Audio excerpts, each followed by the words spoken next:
Hello दोस्तों, मैं केशव सिंह आपका स्वागत करता हूं आपके अपने YouTube चैनल आरंभ विद केशव पर। तो जैसा कि अपने लोग ज्योमेट्री को शुरू कर दिए हैं, तो अभी तक मैंने आपके लिए कुछ बेसिक चीज़ें और कुछ क्वेश्चंस कराए हैं पिछले सेशन में। तो मुझे ऐसी उम्मीद है कि आपने वो अच्छे से देख लिए होंगे और उस प्रकार के जो क्वेश्चंस हैं उन पे आपने प्रैक्टिस भी कर रखी होगी।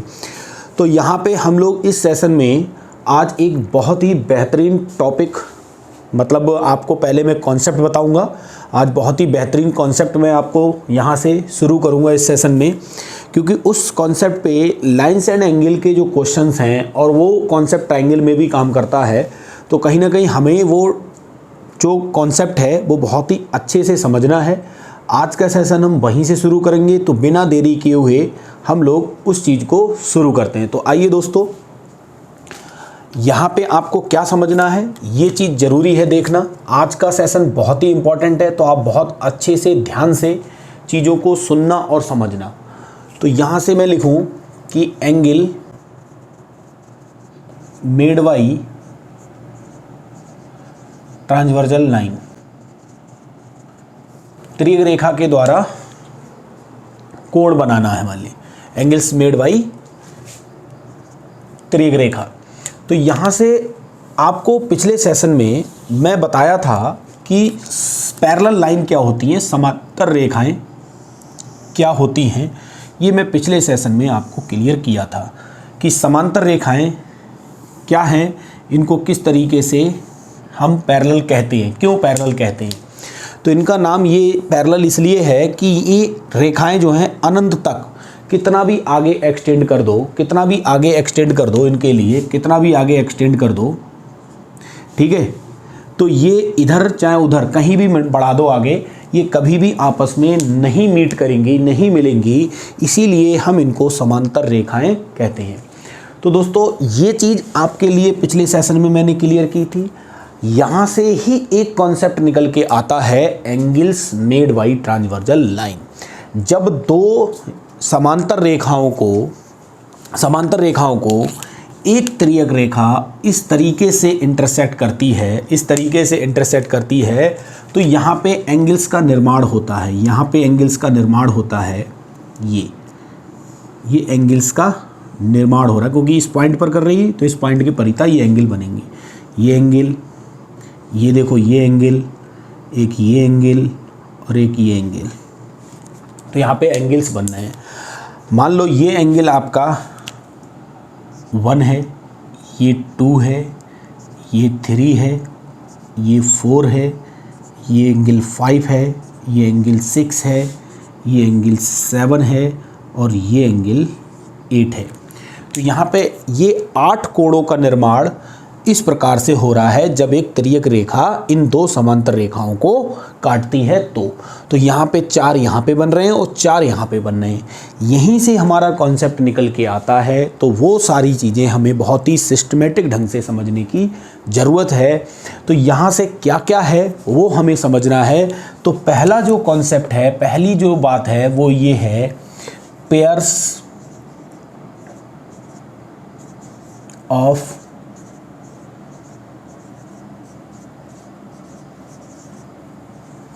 Corresponding angles. तो यहाँ से हम लिखें तो हम कह सकते हैं संगत, हिंदी में संगत कोणों का युग्म, युग्म मतलब जोड़ा। तो सबसे पहले हमें संगत का मतलब समझ में आना चाहिए। संगत बात है, देखो, हम हुए, आप हुए, कोई भी हुआ, संगत। तो आप कोशिश ये करते हो कि मैं उन लोगों के साथ रहूं जो मेरे जैसे व्यवहार करते हो या उनका और मेरा विचार जो है वो मिलता हो। तो कहीं ना कहीं इसी को हम बोलते हैं संगत, ठीक है। तो जैसी संगत वैसा ही आदमी बनता है। तो यहाँ पे संगत का जो मतलब है, इससे रिलेटेड मतलब क्या है संगत का, वो मैं आपको यहाँ से बताऊँ। तो विद्वान लोग हमारे लिए ये बता के गए कि अगर ये दो लाइन इस तरीके से समांतर हैं, अगर ये दो लाइनें समांतर हैं तो इनको काटने वाली ये जो तिर्यक रेखा है इसके द्वारा यहाँ पे ये एंगल अगर अल्फ़ा बन रहा है तो ये एंगल भी अल्फ़ा होगा। ये बात हमें ध्यान रखनी है। तो यहाँ पे आपको भी मैं प्रूफ करके बताऊंगा कि ये बात सत्य क्यों होती है। अभी आप समझना ध्यान से। यहाँ देखो, यहाँ पे एक संगत कोण का मतलब एंगल 2 जो है वो एंगल 6 के बराबर होगा। ये बात आपको ध्यान रखनी है कि एंगल 2 जो है वो एंगल 6 के बराबर होगा। तो यहाँ पे अगर मैं पेयर की बात कर रहा हूँ तो एंगल 2, इसमें एंगल 2 जो होगा एंगल 6 के बराबर होगा। ये बात आपको ध्यान रखनी है। संगत कोणों का मैं पेयर बता रहा हूँ आपके लिए। एंड एंगल 3 जो होगा एंगल 7 के बराबर होगा। एंगल 3 जो है वो एंगल 7 के बराबर होगा। ये बहुत ही ध्यान से समझना है। एंगल 1 जो है वो एंगल 5 के बराबर होगा। एंगल 1 जो है वो एंगल 5 के बराबर होगा। एंड एंगल 4 जो है वो एंगल 8 के बराबर होगा। एंगल 4 जो है वो एंगल 8 के बराबर होगा। ये आपका करस्पॉन्डिंग एंगल्स का पेयर है। बहुत ही ध्यान से देखना है। तो यहाँ से देखो ध्यान से, जब ये दो रेखाएं आपकी समांतर हैं और एक तिर्यक रेखा इनको इंटरसेक्ट कर रही है तो ये इसी लाइन पर एंगल बन रहे हैं। ये एंगल और ये एंगल आपस में बराबर होता है। अगर ये एंगल बराबर नहीं होंगे तो ये रेखाएं कभी भी समांतर नहीं हो सकती हैं। हमारे विद्वानों ने इस बात को यहीं पे वेरीफाई कर दिया कि ये चीज़ तभी संभव है, ये एंगल दोनों बराबर तभी हो सकते हैं जब ये लाइन और ये लाइन क्या हो, पैरेलल हो। अगर ये पैरेलल नहीं होंगी, अगर ये पैरेलल नहीं होंगी तो इस तरीके से, अगर ये पैरेलल नहीं होंगी तो ये एंगल अगर अल्फ़ा है तो ये कभी भी अल्फ़ा नहीं हो सकता। ये बात आपको ध्यान रखना है कि ये बात तभी सत्य होगी, ये बात तभी सत्य होगी जब दोनों रेखाएं क्या हों, समांतर हों।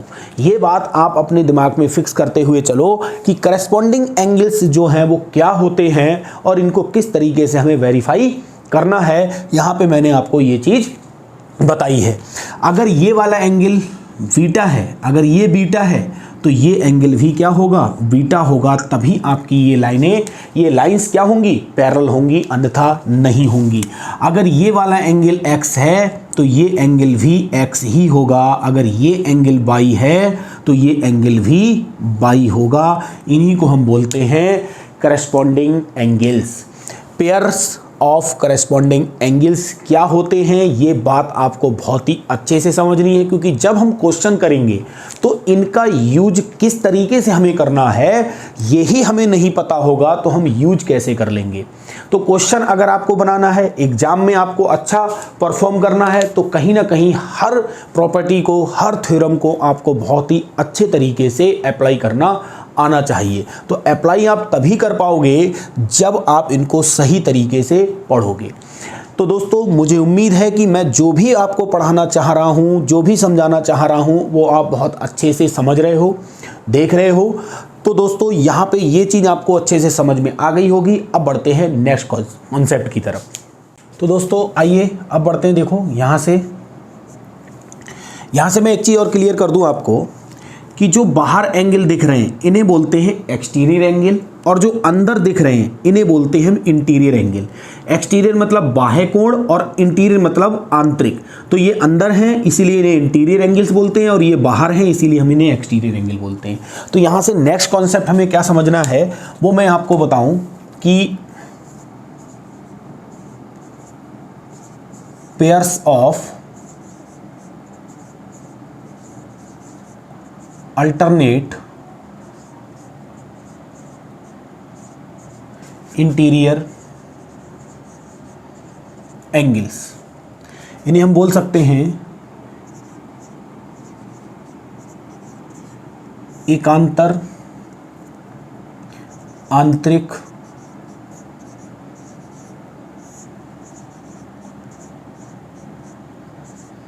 कोणों का युग्म। तो दोस्तों, ये क्या होता है इसे भी हमें बहुत ही अच्छे से समझना है। तो यहाँ पे आपको ये बताया गया था, हमारे विद्वान ये हमको बता के गए हैं कि जो अल्टरनेट इंटीरियर एंगल्स का पेयर होता है वो किस तरीके से काम करता है। ये देखो, अल्टरनेट का मतलब एक के बाद एक, एकांतर। यहाँ पे जो एंगल 3 है ना, एंगल 3 ये एंगल 5 के बराबर होता है, एंगल 4 जो है वो एंगल 6 के बराबर होता है। मैं विद प्रूफ बताऊंगा कि ऐसा क्यों होता है। अभी आप समझो, एंगल 3 एंगल 5 के बराबर होगा, एंगल 4 जो होगा वो एंगल 6 के बराबर होगा। इसी एंगल 2 एंगल 8 के बराबर, एंगल 1 एंगल 7 के बराबर। तो पहले मैं यहाँ पे पेयर लिख ले रहा हूँ, मतलब अभी इंटीरियर के लिख रहा हूँ, अभी एक्सटीरियर नहीं, अभी क्या लिख रहा हूँ, इंटीरियर। तो ये इसके बराबर और ये इसके बराबर। तो यहाँ से एंगल 4 जो है, एंगल जो 4 है वो एंगल 6 के बराबर होगा। ये चीज़ आपको समझनी, एक पेयर ये हो गया। एंड एंगल 3 जो है वो एंगल 5 के बराबर, एंगल 3 जो है वो एंगल 5 के बराबर होगा। ये बात आपको समझनी है।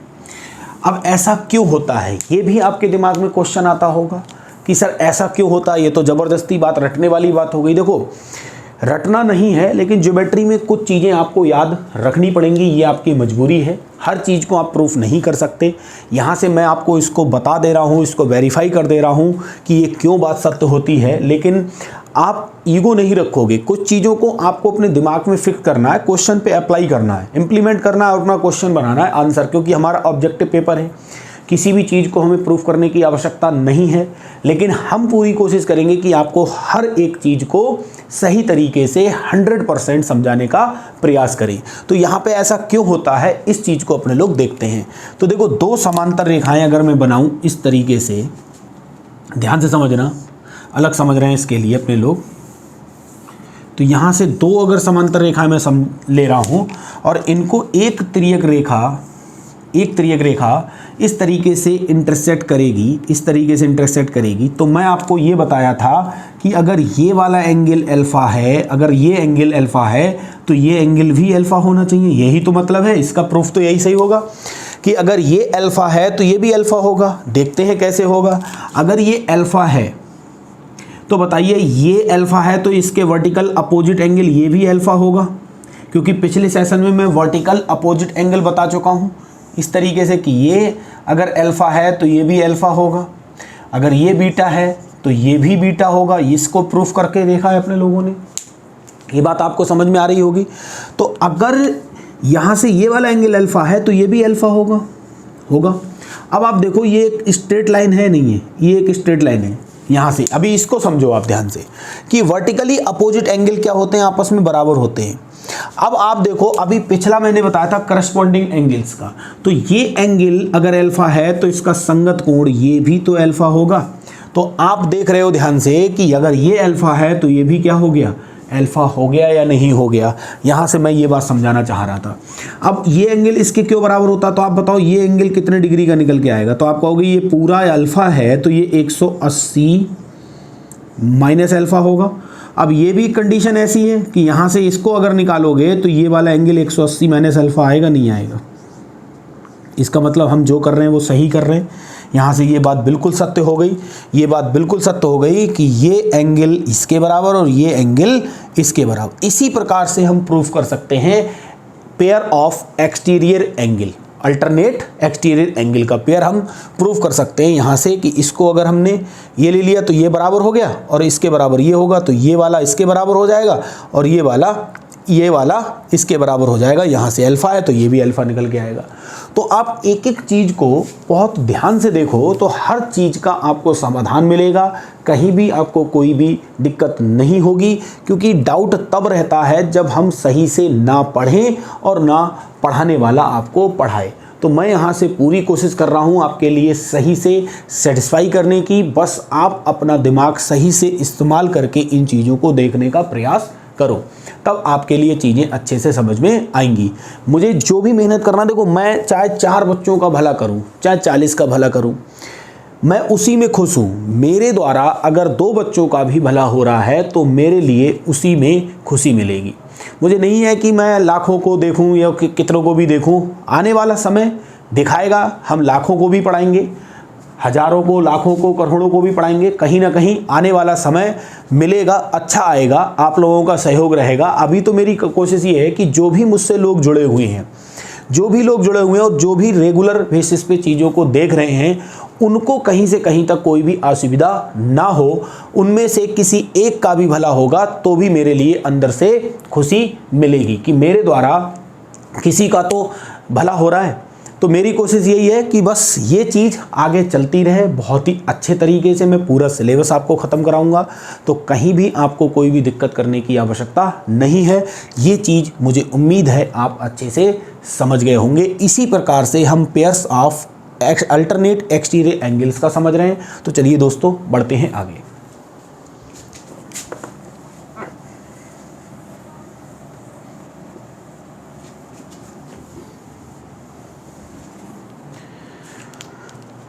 तो दोस्तों यहाँ से अगर मैं देखूँ तो मैं यहाँ लिखूँ पेयर्स ऑफ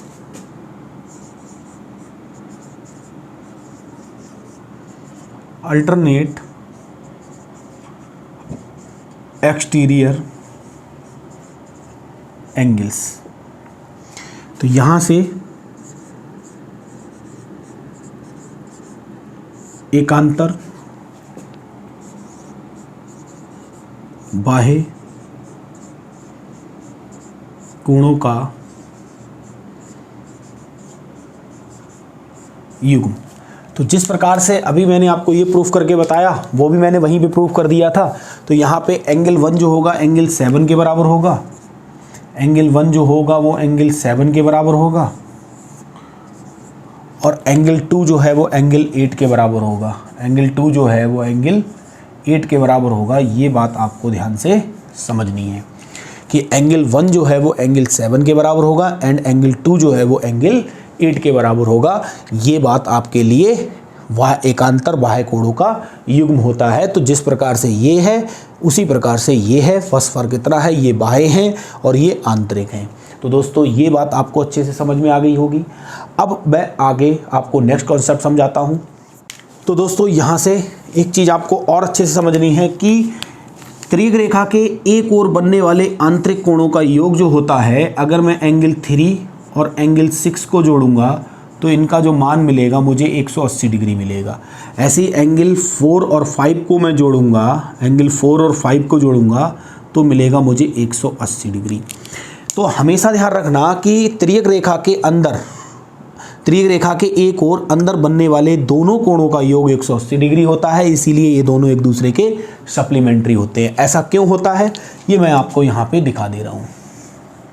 देखो ये दो समांतर रेखाएं हैं, ये एक त्रिज्यीय रेखा है।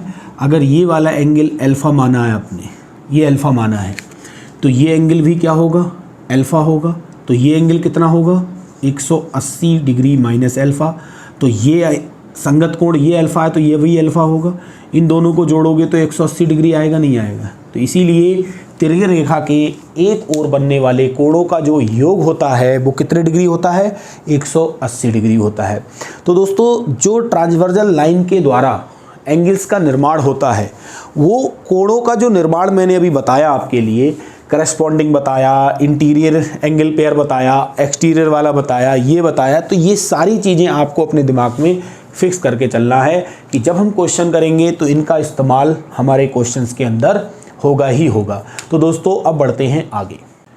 तो दोस्तों देखो यहाँ से लाइन्स एंड एंगल में और ट्रायंगल की भी आवश्यकता पड़ेगी, तो मैं ट्रायंगल को केवल ऐसे ही करके बता रहा हूँ आपके लिए। अभी हम ट्रायंगल को डिटेल में पढ़ने वाले हैं। ट्रायंगल मतलब त्रिभुज। त्रिभुज, त्रिभुज का जो सिंबल होगा वो ये होगा। ये त्रिभुज का क्या होगा, आपका सिंबल होगा। यहां से आपको अच्छे से समझना है, ये सिंबल है त्रिभुज। त्रिभुज मतलब त्रि मतलब तीन, भुज मतलब भुजा। एक ऐसी आकृति जिसके पास तीन भुजाएं हों, और आकृति कैसी होनी चाहिए, बंद होनी चाहिए। ध्यान रखना, तो दो भुजाओं से आप किसी भी आकृति को बंद नहीं कर सकते, ये ध्यान रखना किसी भी प्रकार से। लेकिन जैसे ही आपके पास तीन भुजाएं होंगी तो आकृति को आप आराम से इस तरीके से बंद कर सकते हो, ऐसे करके बंद कर सकते हो। तो त्रिभुज क्या है, एक क्लोज्ड फिगर है। याद रखना हमेशा, जो भी क्लोज्ड फिगर होते हैं उन्हें हम बोलते हैं पॉलीगन। तो त्रिभुज हमारा सबसे छोटा पॉलीगन होता है, ये भी बात आपको ध्यान से रखनी है।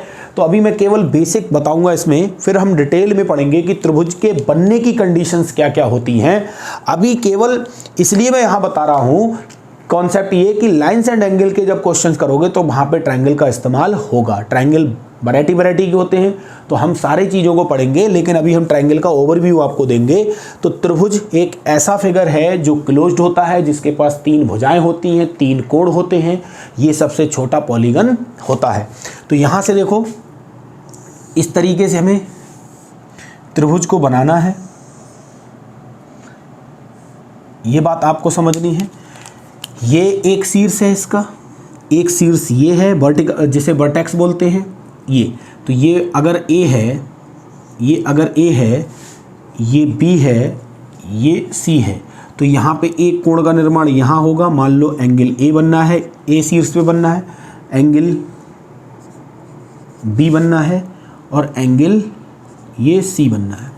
तो त्रिभुज के पास कितने कोण होते हैं? 3 कोण होते हैं, 3 भुजाएं होती हैं, 3 वर्टेक्स होते हैं।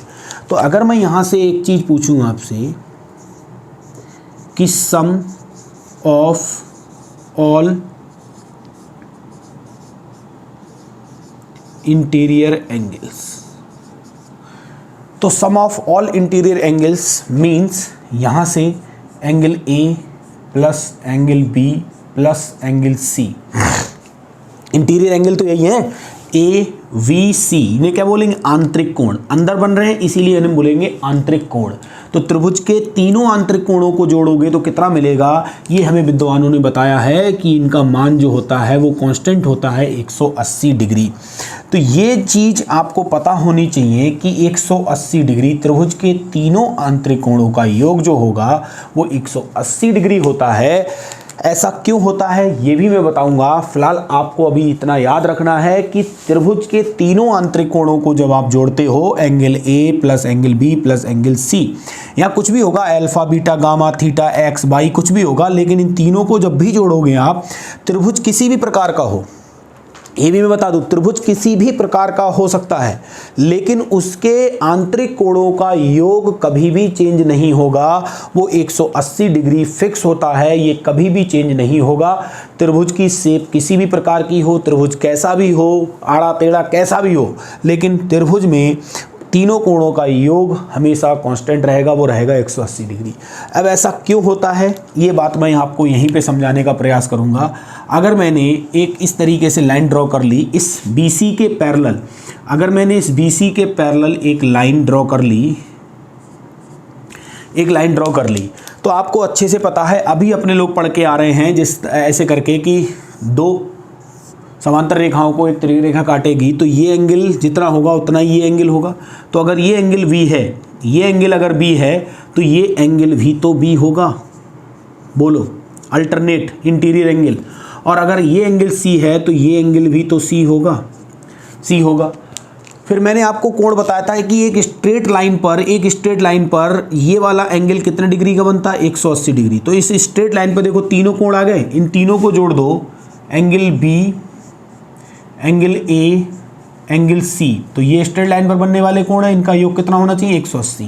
तो यहाँ से देखो ये प्रूफ हो गया कि angle A, angle B, angle C जो है वो मिलाकर 180 डिग्री होते हैं। ये बात यहाँ पे आपको प्रूफ करके समझ आ गई कि एक्चुअल में 180 डिग्री तीनों का सम क्यों होता है, ये बात आपको अच्छे से समझ में आ गई होगी। तो याद रखना कि त्रिभुज कैसा भी है, उसके आंतरिक कोणों को जब भी जोड़ोगे तो 180 डिग्री मिलेगा। इसी प्रकार से अगर मैं आपसे पूछूं कि sum of all exterior angles, त्रिभुज के सभी बाह्य कोणों का योग अगर मैं पूछूं आपसे, तो आप कैसे निकालोगे? तो ध्यान से देखना, इसी चीज में यहां से मैं बनाऊंगा, आप देखो ध्यान से। अगर मैं एक त्रिभुज लूं, ध्यान देना, अगर मैं एक त्रिभुज लूं, ये मैंने लिया त्रिभुज A, B और C। मैं आपसे कहूं कि मैंने इसकी इस भुजा को आगे एक्सटेंड कर दिया, इसकी इस भुजा को मैंने आगे एक्सटेंड कर दिया, और यहाँ से इसकी इस भुजा को मैंने आगे एक्सटेंड कर दिया। तो यहाँ से आप देखोगे ध्यान से, ये एंगल आपका क्या है, बी बन रहा है, ये एंगल क्या है आपका, सी बन रहा है, ये एंगल क्या बन रहा है आपका, ए बन रहा है। यहाँ से ये चीज़ आपको अच्छे से समझ में आ रही होगी। तो अगर ये देखोगे ध्यान से, ये स्ट्रेट लाइन है, यहाँ ए है, तो ये वाला एंगल बचा कितना, आप कहोगे सर 180 माइनस ए बचा। ऐसे ये स्ट्रेट लाइन है, ये सी निकल गया, ये कितना बचा, 180 माइनस एंगल सी। ऐसी ये स्ट्रेट लाइन है, इस पर बनेगा कोण 180, बी निकल गया, ये कितना बचा, 180 माइनस बी। तो आप देख रहे हो त्रिभुज के तीनों बाह्य कोण निकाल लिए। याद रखना, त्रिभुज के पास तीन ही आपके क्या होंगे, इंटीरियर होंगे, और तीन ही क्या होंगे आपके, बाह्य कोण होंगे। ये भी आपको बात अच्छे से ध्यान रखनी है। तो यहाँ से ये चीज़ आप समझ रहे हो। तो अब यहाँ से अगर मैं तीनों को जोड़ूँ तो यहाँ से देखो 180 minus A plus 180 minus angle B plus 180 minus angle C. तो यहाँ से जोड़ोगे दो 180 180 मिला के हो गए 360, और प्लस का 180 को ऐसे ही रखो, और इन सब में से माइनस कॉमन ले लो, तो angle A plus angle B plus angle C, ये चीज़ यहाँ से निकल के आई। अब आप देखोगे ध्यान से, अभी बताया है कि ए पी और सी का जोड़ कितना होता है 180। तो ये 180 माइनस का ये प्लस का कट गया, तो यहाँ पे कितना निकल के आया, 360 डिग्री। तो त्रिभुज के तीनों बाह्य कोणों को जब आप जोड़ोगे तो कितने डिग्री मिल रहा है, 360 डिग्री। तो त्रिभुज के तीनों बाह्य कोणों का जो योग होगा वो कितने डिग्री होगा, 360 डिग्री होगा। त्रिभुज ही क्या, किसी भी प्रकार का पॉलीगन हो, कोई भी पॉलीगन हो, उसके बाह्य कोणों को जब भी आप जोड़ोगे तो 360 डिग्री ही मिलेगा। चेंज होता है तो आपका इंटीरियर एंगल का सम चेंज होता है, लेकिन एक्सटीरियर एंगल का सम कभी भी चेंज नहीं होता है। तो ये बात आपको ध्यान रखनी है कि जो त्रिभुज होता है उसके तीनों आंतरिक कोणों का योग 180 डिग्री और तीनों बाह्य कोणों का योग 360 डिग्री होता है। तो दोस्तों, मुझे उम्मीद है कि मैं जो भी आपको पढ़ाने का प्रयास कर रहा हूँ, समझा रहा हूँ, वो आपको बहुत अच्छे से समझ में आ रहा होगा। बस आपको पेशेंस के साथ सारी चीज़ों को सही तरीके से समझते हुए चलना है, क्योंकि जब तक आप इन चीज़ों को नहीं समझोगे फिर क्वेश्चंस में आपको प्रॉब्लम रहेगी। क्वेश्चन में आपको दिक्कत बन जाएगी अगर आपने ये चीज़ नहीं पढ़ी है, और अगर आपने इन चीज़ों को सही से डिटेल में पढ़ के गए हो, जितना भी आपको थ्योरम है या जो भी कॉन्सेप्ट है अगर आपने पढ़ रखा है, तो फिर क्वेश्चन में भी आपको दिक्कत नहीं होगी। तो दोस्तों, ये चीज़ आपको समझ में आ गई होगी। अब बढ़ते हैं आगे। तो दोस्तों देखिए, यहाँ से समझिए आप कि मैं आपको बता दूँ, एक त्रिभुज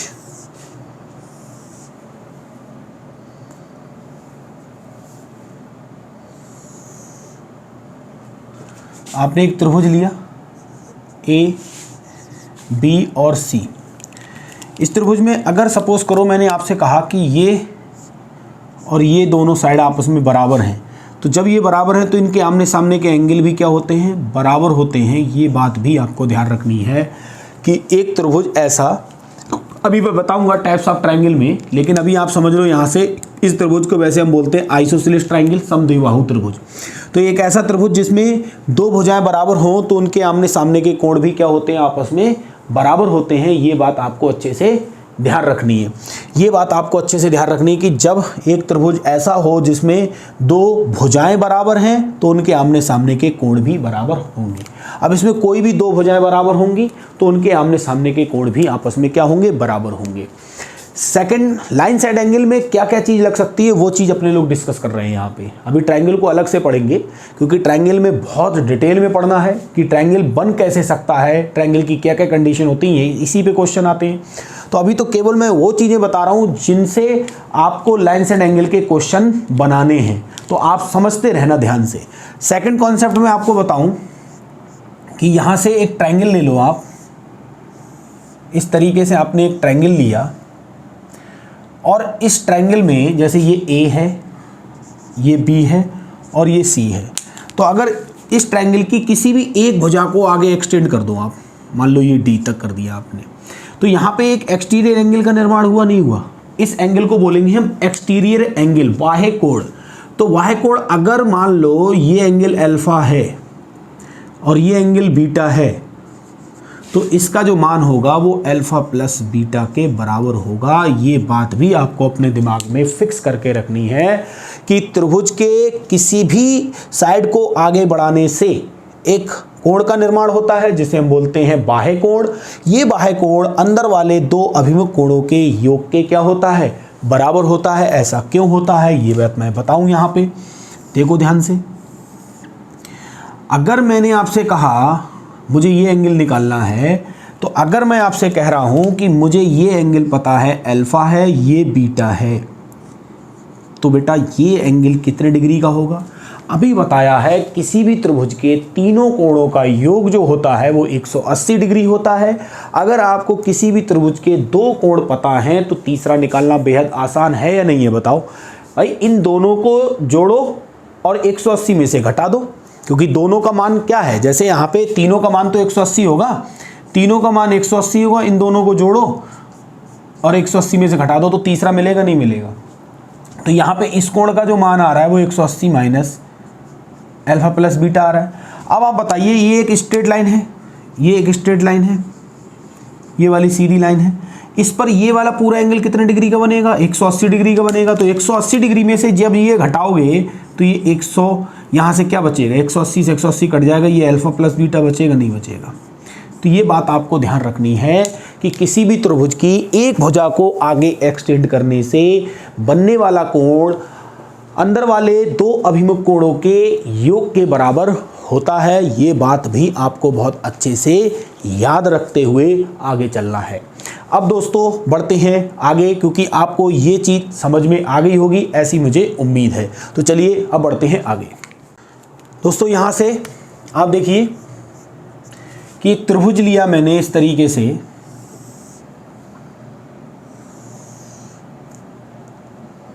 एक त्रिभुज लिया ए बी और सी। मैंने आपसे कहा कि मैं यहां से इस साइड को आगे एक्सटेंड कर दे रहा हूं और इसको भी आगे एक्सटेंड कर दे रहा हूं, तो यहां पे एक कोण का निर्माण हुआ, एक कोण का निर्माण यहां पे हुआ। ध्यान रखना, तो यहां पे इस कोण की वैल्यू अगर मैं आपसे पूछूं, मान लो ये दोनों दिए, ये अल्फा है और ये बीटा है, ये दोनों देकर ये वाला एंगल हमसे पूछा है, तो हम कैसे निकालेंगे। तो आप ध्यान से अच्छे से देखो कि किस तरीके से हम यहाँ से निकालेंगे इस एंगल के लिए।